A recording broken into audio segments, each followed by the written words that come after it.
Hi, folks. Chris Voss here from the ChrisVossShow.com, the ChrisVossShow.com. Hey, we're coming here with another great podcast. We certainly appreciate you guys tuning in. Thanks for being here. Oh my gosh, it's like a few more days to Christmas if you're hearing this. And I don't know if you'll catch this during Christmas. I'm not sure if we're releasing podcasts during Christmas.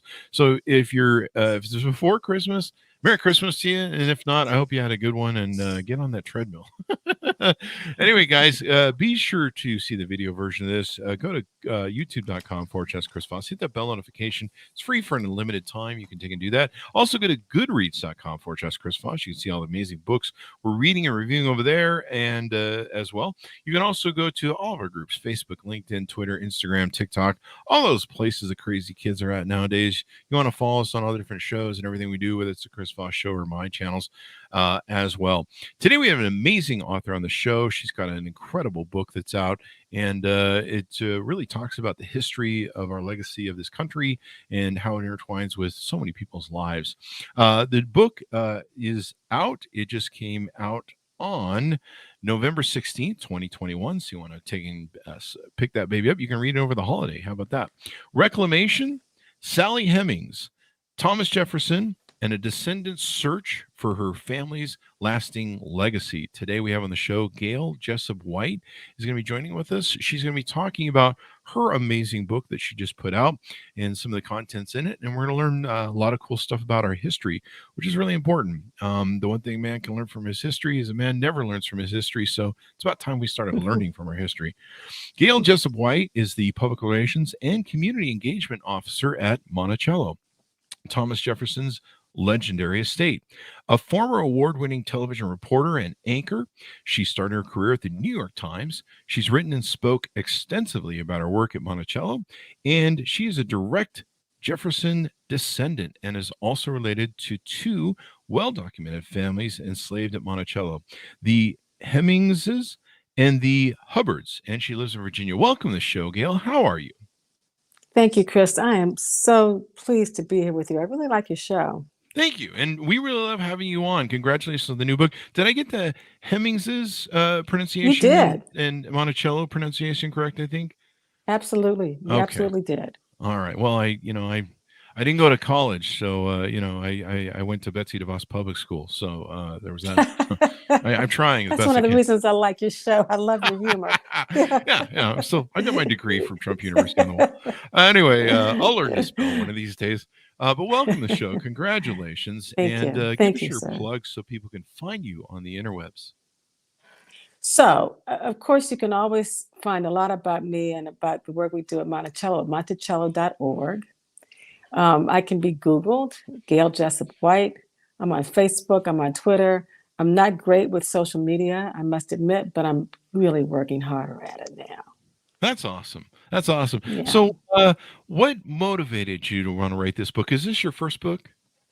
This is my first book, Chris. Mm-hmm. So this journey started for me many, many years ago, decades ago, when I was a 13-year-old girl growing up in Washington, D.C., in a comfortably middle-class family, when I overheard a conversation between my oldest sister, who's 20 years older than I, about 20 years older, and my dad.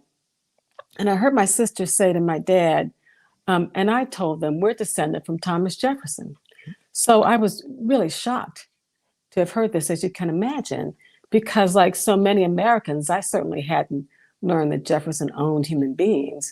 So I could not put the math together. It didn't make sense to me that Thomas Jefferson, obviously a white person, and Gail, obviously a Black person, could have been related.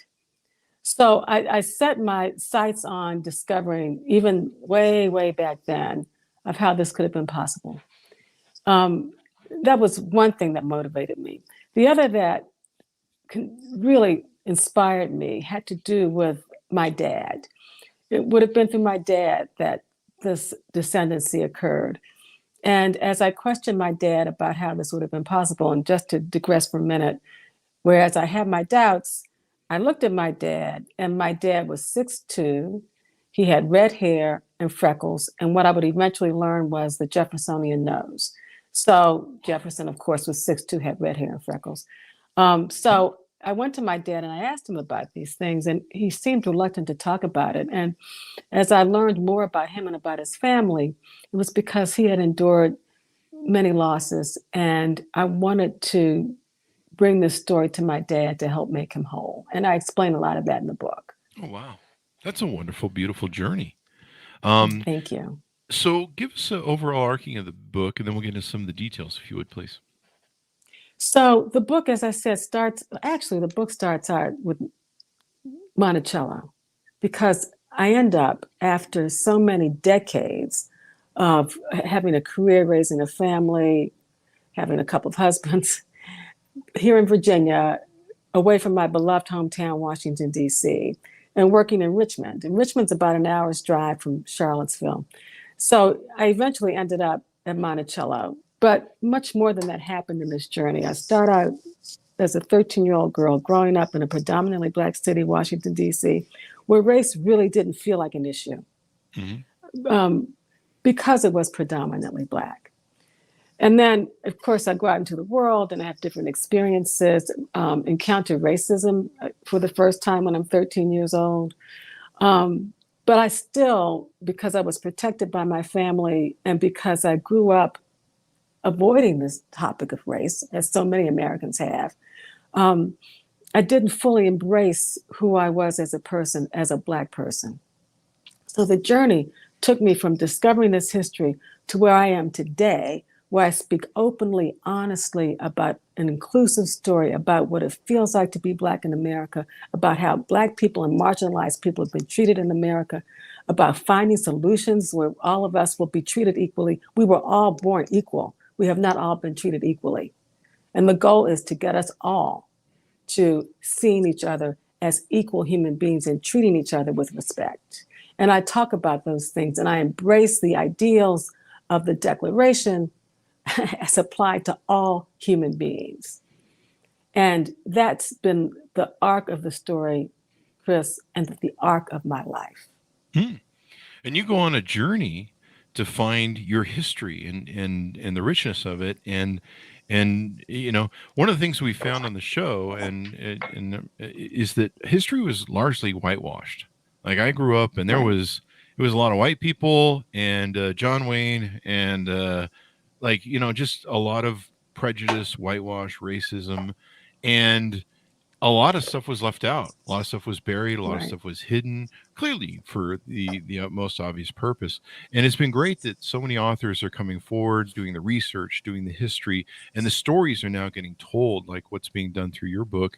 And we're really finding out some of the true flavors of our history, the nuances, the realities, really, because some of it, we had some people that talked about the true history of the Alamo one. We're finding out that it wasn't so pretty, and some of it was spun and PR'd. So it's great that stories like this, and of course your personal journey of going through and discovering your past and your history. Thank you. It has been the best journey of my life.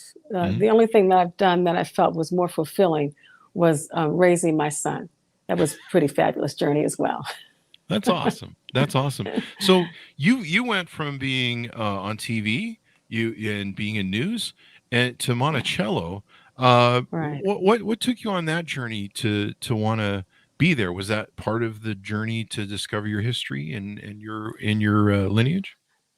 Well, it certainly wasn't a straight line getting there. I'll say that. Yes, it was. I didn't know much about Monticello. I write about this in the book.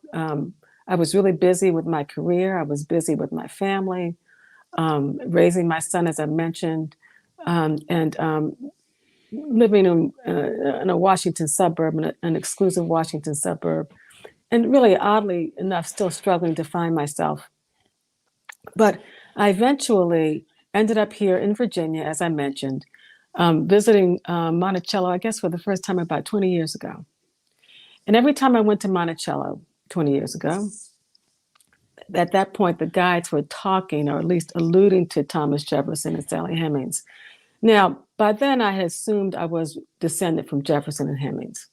So when they came up during the tour, mentioned generally rather briefly, I would raise my hand and I would say, "Well, I'm related to Thomas Jefferson and Sally Hemings. I'm descended from them," and the guides would pretty much ignore me. I did this several times until 2010, the year my son graduated from high school, and he and I were visiting. He was visiting for the first time. My son was tall already. He was much taller than I when he was 17 years old. And so we're taking the tour. And once again, the guide says, "Oh, Sally Hemings, many historians believe that Thomas Jefferson had children with an enslaved woman named Sally Hemings." And as usual, I raised my hand, this time pointing to my very tall son. "We're a descendant from Thomas Jefferson and Sally Hemings," I said. And the guide opened her arms and she says, "Well, your family, your dignitaries, stay after the tour and I'll take you into the dome room, the famous dome room that's on the back of the nickel view, we call it." Oh my God. And it was the first time after literally years of visiting Monticello and introducing myself as I saw fit as a member of the family, that I was embraced by the researchers there as a member of the family. Wow. And the guide took us to the dome room. I told her my story, what I believed was true. I'd heard this oral history passed down, incidentally, from my half great aunt, the half sister of my grandmother, who was related to Jefferson, to my sister, and ultimately to me, passed down those 3 generations. And she introduced me to a woman named Cinder Stanton, who was the premier researcher and the foremost expert to this day on enslavement at Monticello. She's retired now. And Cinder Stanton and I got in touch, and I write about all of this in the book. And eventually she helped me find the connection to my family. And here's what we discovered. And it took years to uncover this, actually. And I became a fellow at Monticello to help uncover this. Mm. I am, in fact, descended from Jefferson and his wife, Martha Wales Skelton, through one of their great-great-grandsons. So he would have been, one of their great-great-grandsons would have been my great-grandfather. We knew that. But what we didn't know was who the mother was, the identity of the mother. Mm-hmm. We continued to do the research using old documents, old records, old letters, and DNA, and eventually discovered that my great-grandmother was a Hemings. She was related and descended from Peter Hemings, one of Sally Hemings' brothers. So I am a Hemings and a Jefferson and a Wales and a Randolph. Oh, wow. So the history is deep. And adding to that, this tells us so much about enslavement and the way people lived at what some call plantations, some call work camps. There were multiple generations of relations between Jefferson-related family members and Hemings family members, going back to John Wales, who had relations with a woman named Elizabeth Hemings, my 4 times great-grandmother. She was the mother of the famous Sally Hemings, who had relations with Jefferson. One of Jefferson's sons-in-law, after the death of Jefferson's daughter, had relations with the Hemings. And then my great-grandfather, Jefferson's great-great-grandson, had relations with the Hemings. That's 4 generations. Wow. It's not unique, Chris. Yeah. The situation I described to you is not unique. What's unique is that I know about it. Mm-hmm. And that's the story of what I'm sharing with people, Black and white, all people, to understand a better depth of American history. And for Black people to see in themselves and their families their own histories, even though I know mine, theirs is very similar because that's the way it was in America. Yeah. In antebellum America and following the war as well. Mm-hmm. Did Monticello have struggle for years over this thing, over this, these issues and clearly identifying them? I remember seeing in 2017 where they opened up the room where Sally may have stayed. Did it take some time for them to, embrace this history of Thomas Jefferson? Maybe about 100 years. So a little background on that. The foundation, the Thomas Jefferson Foundation, which owns and operates Monticello, was established in 1923. Sometime in the 1950s, I think it was the 50s, maybe early 60s, the space that is connected to the house, that's underneath the house, like a corridor, where the room where historians believe Sally Hemings slept, along with some other spaces, was covered with bathrooms. Now, moving farther through time, in 1998, there was a study called the Foster Study, because there had been rumors in Jefferson's time that he'd fathered children with an enslaved woman. A Foster Study presented DNA evidence that Jefferson was the likely father of Sally Hemings' children. Very strong evidence. So at that point, while historians had dismissed these allegations that Jefferson had fathered children with an enslaved woman named Sally Hemings, Dusky Sally, the newspapers at the time called her. That was in 1800. The newspapers called her Dusky Sally. Many historians began to accept the idea that Jefferson had children with an enslaved woman. Fast forward again to 2018, as you recall, or 2017, when our archaeologists started digging in this space. We uncovered the room that we believe was Sally Hemings', and we had a big event in 2018 where we commemorated that discovery and opened that space to the public. That same year, we opened the original kitchen at Monticello, where my ancestor, Peter Hemings, who was a cook at Monticello, was trained by his brother James, who had been trained as a chef when Jefferson was in Paris. The art of French cookery taught my ancestor to cook so that James could be freed, whereas my ancestor, Peter, would have remained enslaved as part of a bargain James made with Thomas Jefferson.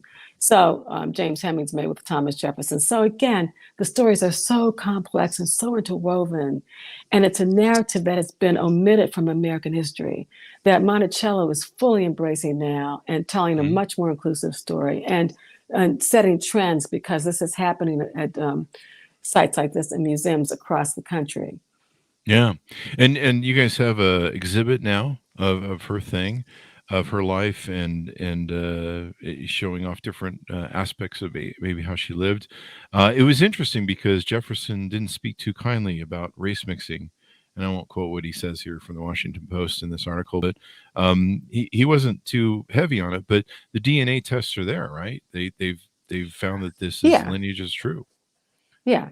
I mean, Jefferson said disparaging, horrible things about Black people in the only book he wrote called Notes on the State of Virginia. Wow. I mean, just distasteful and very hard to read and difficult to repeat. But anybody can. You read them in the Washington Post, and it's shameful. Actually, it's shameful. But Jefferson, who wrote "All Men Are Equal," I think somebody actually came up with that line that wasn't Jefferson. Those ideas were circulating, especially in Virginia at the time. So it would have, and it's not fair of me to speak on it because I can't do it eloquently. I can't remember where the words first originated, but Jefferson is the one who immortalized them in the Declaration. Actually, I believe we just had on the show someone who identified where all men are created equal, and it was actually from a Black man. During the Civil War? No. During the Revolutionary War. During the Revolutionary War. So that was Woody Holton. Woody Holton was on the show just about December 7th. Liberty is Sweet, Hidden History. And he said it's traced back to actually a Black man in the Revolutionary War who coined the term, and then it was put in a thing. And it's interesting, the arc of the history of how this mixes. It is. If I could just jump in though for clarification. Sure. So it might have been George Mason, I think, who first wrote it, but it would have been Haynes, I think the man's name was, a black man's name was, who wrote them down after he heard them.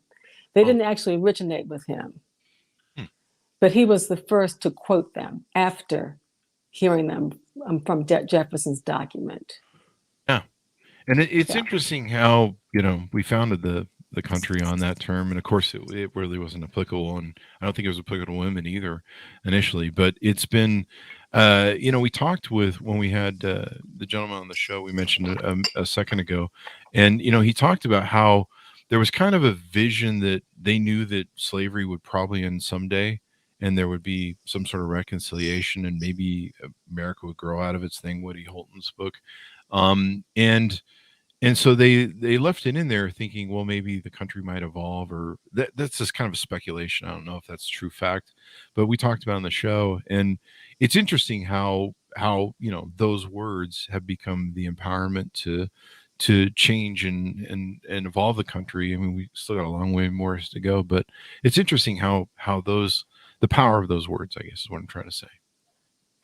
Well, the words were very powerful and have inspired movements, liberation movements, not just in this country, including the civil rights movement and the women's rights movement and the gay rights movement, but liberation movements around the world, including in Haiti, which became the first Black democracy in the world, and the first successful slave revolt in modern history.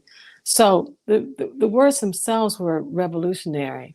And yes, at the time the Declaration was written and the Constitution was written, the idea was that there would be amelioration, that enslavement would eventually die out.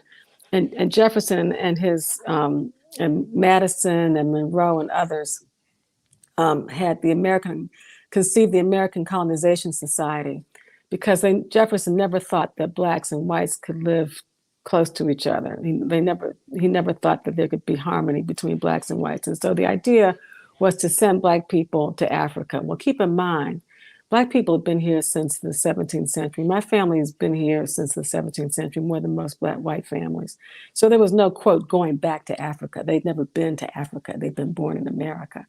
But because of the invention of the cotton gin, instead of slavery dying out, there became a greater demand for enslaved people. Mm. And so what Jefferson didn't imagine, and what the other founders didn't imagine, was that there would have been a mechanism that would have sped up the need for labor and increased labor.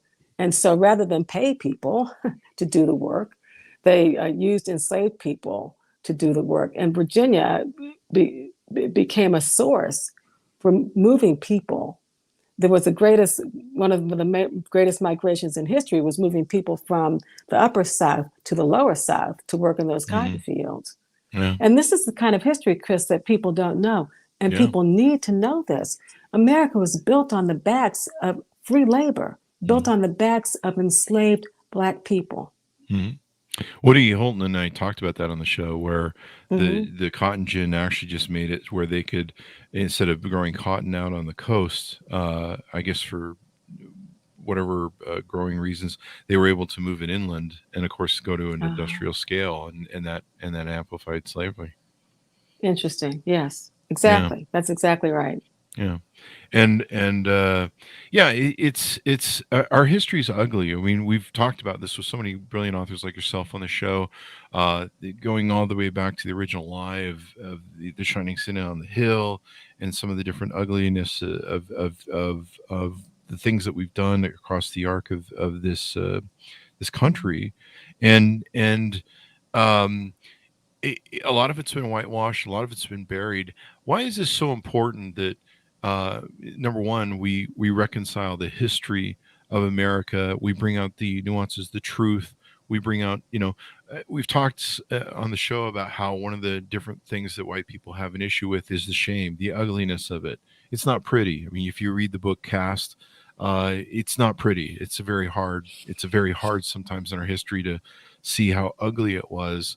And Why is that important? And then I don't know if you want to touch on how that would play into, why CRT is important, the thing we're trying to talk about in schools and the big battle that seems to be going on right now over that. So just to clarify with CRT, critical race theory, children are not taught critical race theory. Mm-hmm. Critical race theory is college level material. From my understanding of it, it's law school material. And it's being used as a catchphrase by people opposed to telling the truth. And it makes it easy. So people get alarmed when they hear CRT without really understanding what it is. Mm-hmm. It is essential to know who we are. I can't understand, Chris, why knowing the truth is going to harm people. Yeah. Black people have dealt with the truth and felt beaten down for generations and are still living with that harm. Black people are still in a state of trauma from what's happened to us. There's no harm in learning the truth and growing from it.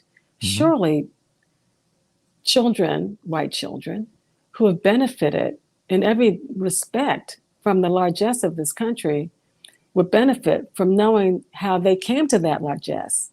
Mm-hmm. It can only help all of us grow and understand each other better. How will we ever have peace? How will we ever reconcile if we don't understand what preceded us? And take the founders off their high horses. Speaking of equestrian visions here, take them down a peg or 2 or 10. They were flawed human beings, but also admire the concept, the idea that all men / women / humans are created equal was revolutionary and brilliant. Embrace that idea, make it our own, and truly see people that way. We're all created equal. Yeah, and everybody, every human being, I think, goes through their life and eventually questions their ancestry. Usually, when they get time, as they get past those years where you're just trying to get out of college and do stuff. But everyone questions who they are and why am I here? How did I get here? What is my lineage? What is my history? I went through it with my parents, my grandparents, and my uncles, and I was like, who are you people? And what was the struggle to get here, and why am I here, and why is this important? And like you say, the history is the fabric of this nation, and seeing the full history. Like, I've learned so many things by having brilliant authors like yourself on, where I'm just like, holy crap, I didn't know that happened, and like we didn't know that happened either. It was buried, and we dug it up, and it's there, and the validation is there. But yeah, accepting what's the history of the reality of this thing, because so much of our history is just so whitewashed. It's just not even funny, and I've learned that more and more the more authors and great books that we've had on who've done the research, and it just enriches the tapestry of our nation, and you find out really like a lot of dots start connecting and a lot of things start making sense, and you're like, well, they really didn't do this for this, they really did it for this, and actually really okay, and that ties into there, and you start understanding the Civil War more, and that really helps us, I think, on the look forward to understand where the future of this country is going, where the future of freedom is going, democracy, knock on wood, Yeah. the next couple of years. But it helps us really understand where we're going and address our history and reconcile it. I think maybe reconciliation is the word I'm looking for. Being able to reconcile our history in truth, and then be able to map a better future. I don't know. Did you say reconcile nation? Did I hear that? Reconcile our nation. Yes, History. exactly. Okay, Yeah. I thought I heard reconcile nation, and I like that as a phrase, reconcile nation. You can keep it. That I like it. Thanks. Book number 2. Book number 2, Reconcile Nation. Yeah. Yeah, it's. So, I think it's good. Yeah. thank you. Yeah, and that's what I really want people to take away from this book is the idea that we are in fact one nation. that we have struggled with race in this nation. We have not wanted to talk about it.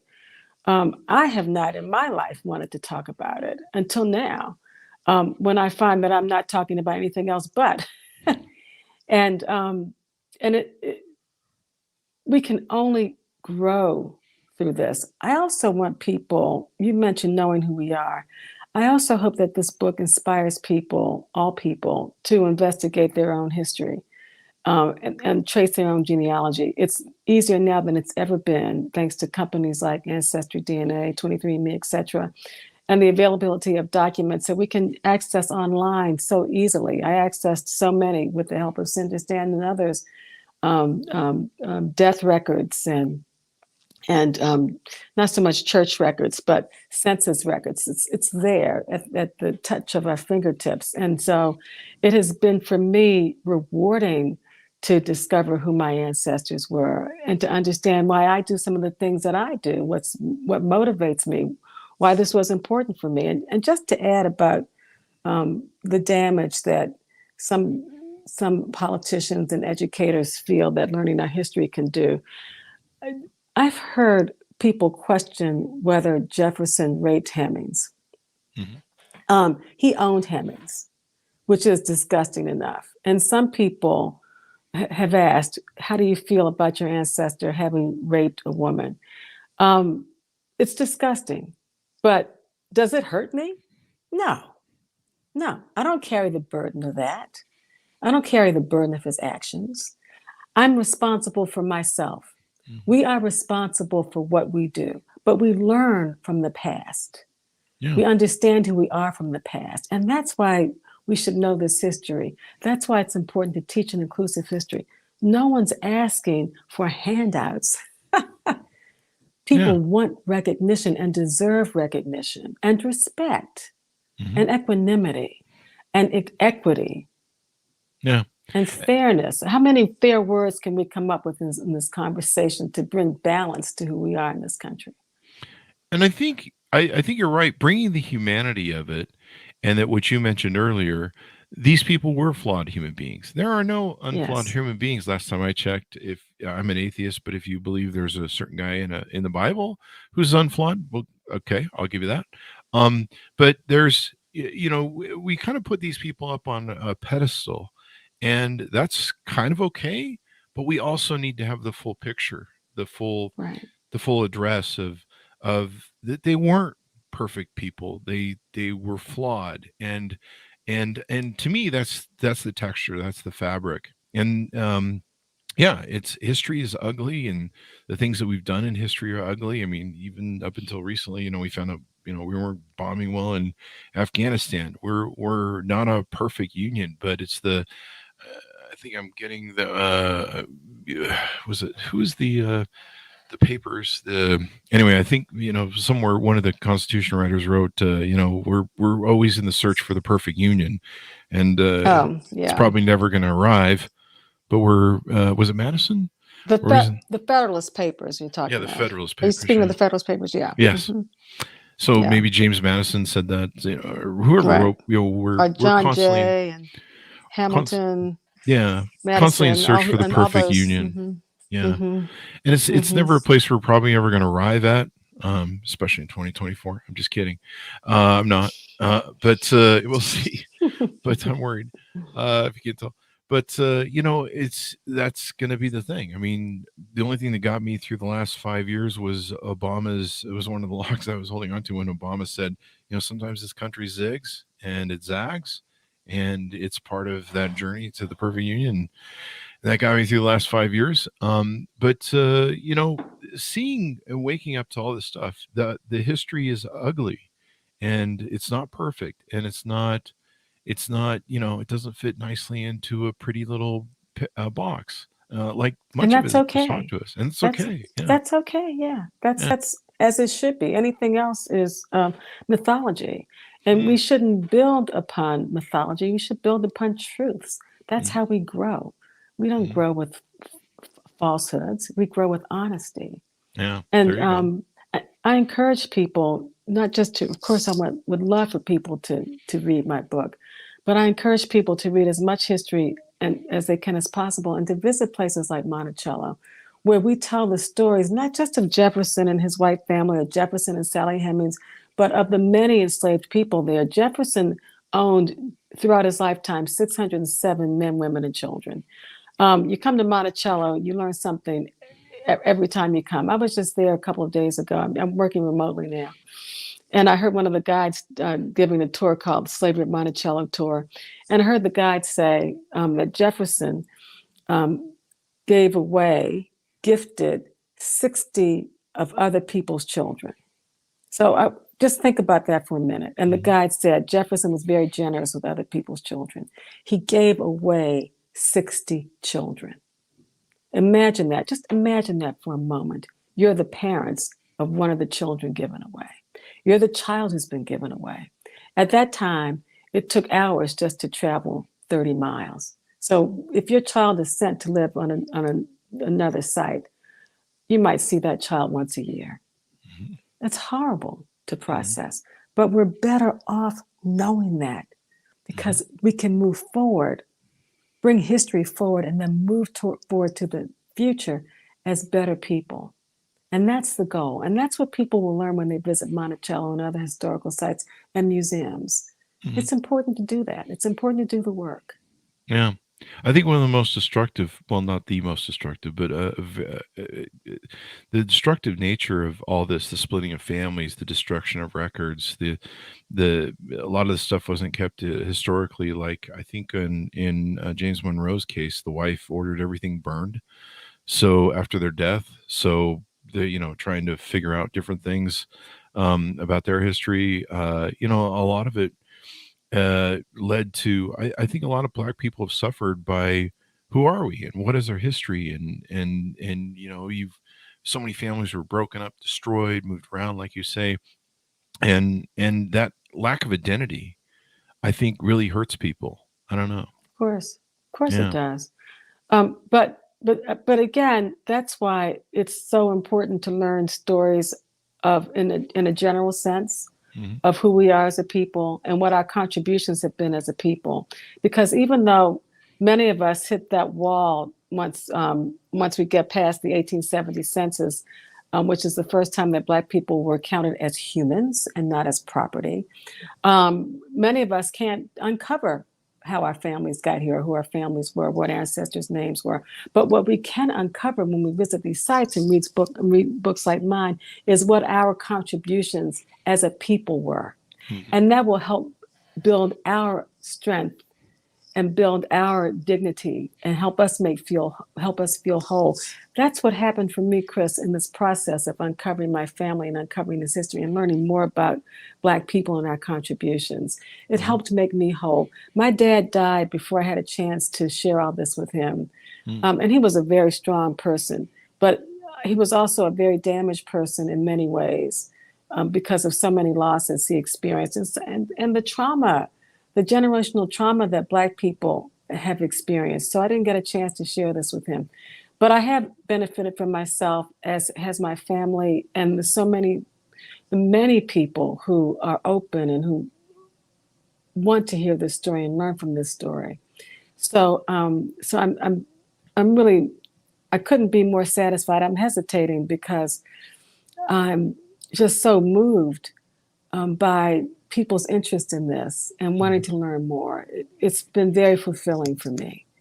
The one thing I always say, this is my quote, the one thing man can learn from his history is that man never learns from his history, and thereby we're doomed to repeat it. And so, with January 6th, seeing the Confederate flag I was having a panic attack, an anxiety attack that day. I finally had to go lay down because I was going to have a heart attack.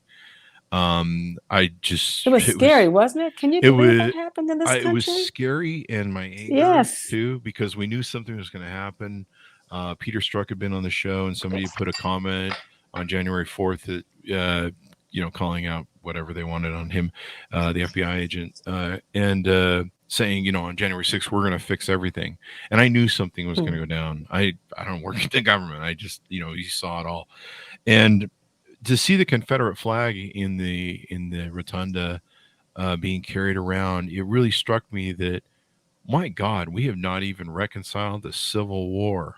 Like, we still are this steeped in racism that we, this thing is still going on. Like, what the hell?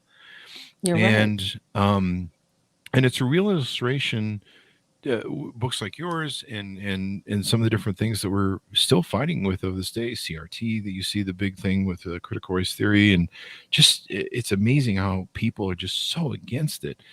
um and this is something we're still living with, we're still fighting with. Charlottesville, and all the other atrocities have taken place for the last 4 or 5 years, the hate groups that have grown, you see on the Southern Law Poverty Center, the hate watch. It's just extraordinary how much it's exploded. And it just tells us that we need to get to the truth. We need to get to the bottom and the realness, and get to the truth of our history, so that we can try and fix it. Everything you said is true. However, looking at the other side of the coin, so to speak, we had the summer of 2020. I live in Richmond, Virginia, where there were until 2020, there were mammoth statues erected to the memory of American traitors: Robert E. Lee, Stonewall Jackson, Jefferson Davis, Maury, Admiral Maury, to name a few. Jeb Stuart, lining the most beautiful boulevard in this city in which I live. I never thought I'd see the day when those statues came down, but every single one, here it is, 2021, the last month in 2021, and every single one of those statues is gone. Yeah. Now that's reason to celebrate. And if we hold on to that, then we can see that there's a future where people who are not celebrating the lost cause and traitors and raising the Confederate flag in the nation's capital, in the Capitol building, well, that's never going to happen again. We have to make sure that never happens again. And when you think about the summer of 2020, when I think of it, it gives me hope. Yeah.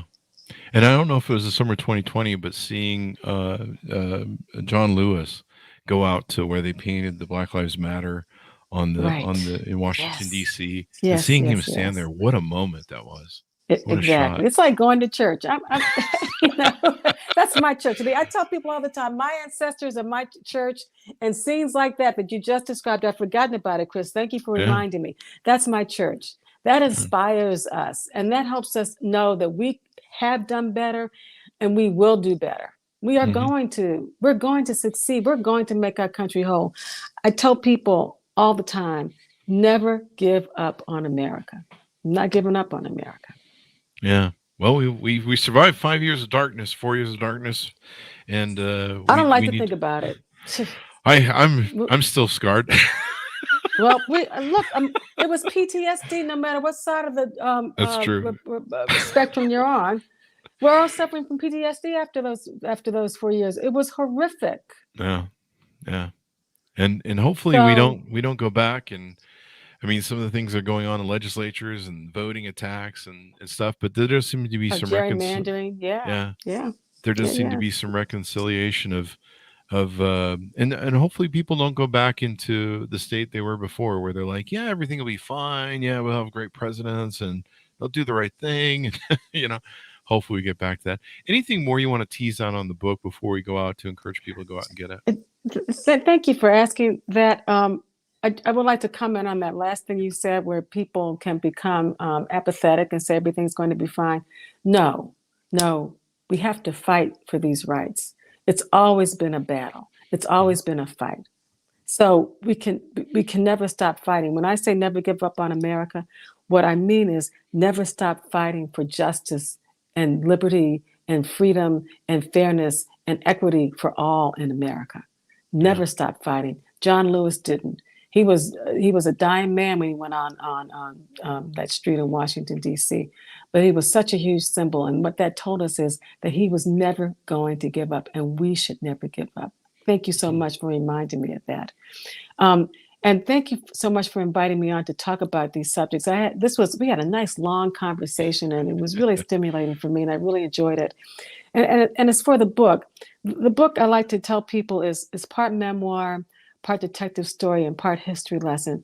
It's not just about my life. It's about the history I experienced in my, at this point, many, many years of living, about growing, about what it took to become whole, about how so many of us can experience a similar journey in our own unique way and learn about our contributions. When I say our, I mean the contributions of Black Americans to this country, because that's in the book as well. Finding family and what it means to find family, and about Monticello and some of the struggles I had at Monticello, but the growth that occurred there in the now 6 years that I've been working there. So yes, please do read the story, not just to read about the history, but to be inspired by the history and to learn techniques too. There's some technical stuff in there about how to trace your history. So there's a lot in Nice. there. Nice. Thank you. Well, thank you very much for coming on. We really appreciate it. It's been a beautiful discussion, and I'm just honored to have you guys on and learn so much more. I get the front row seat to this, so I love it. Well, it was great for me. I enjoyed it too. Wonderful show. Thank you so much. Thank you so much. Give us your plugs so people can find you on the interwebs, please. So again, Monticello.org is a great place to go to learn more of this history, and you can always find me there. I'm on Facebook. I'm on Twitter.